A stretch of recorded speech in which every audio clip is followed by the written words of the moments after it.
Hi, this is Mike Regan with TranzAct's 2-Minute Warning for the week of July 9th. Folks, in this 2-minute warning, we want to play catch-up and bring you up to date on some important issues that we've been talking about in other 2-minute warnings. The first issue is the National Highway or Transportation Bill. We're pleased to report that the Congress has finally passed a transportation bill that covers funding through September of 2014. Now, while this 27-month term is significantly shorter than the term from previous highway bills, it's important that it takes us away from the continuing resolution game that Congress has been playing since SAFETEA-LU, the last highway bill, expired in September 30th, 2009. Now, there's some other things that are important in this legislation. The first is that it maintains the current funding level. And another important thing is that while the Highway Trust Fund, which is the traditional source of revenue for the transportation bill, is not generating sufficient revenues to cover these funding levels, the Congress has included pay-fors, which are non-user related tax items, which are intended to raise about $27 billion. Now, we don't know if this is going to square up or how it's going to play out, but it is something that shippers and carriers are going to want to pay attention to as we progress into the future.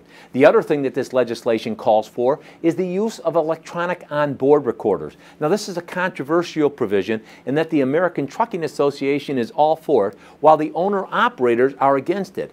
And to that end, the owner-operators are using some of the congressional representatives to float an amendment which would, in essence, take the funds away from the Department of Transportation that would be necessary to enforce this provision.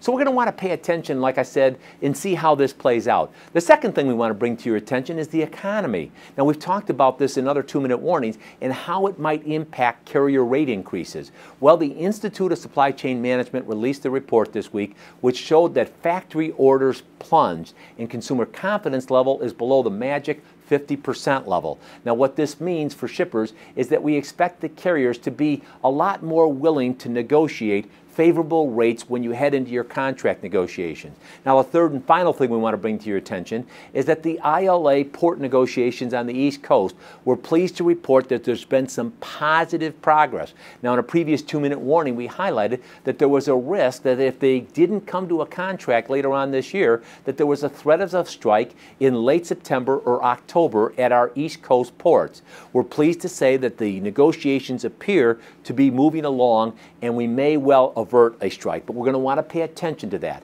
Now, with each and every 2-minute warning, we want to remind you we're on your team and we're here to help. So if you have some comments or questions or want more information about the highway bill, the Institute of Supply Chain Management's report, or the ILA negotiations, give us a call today.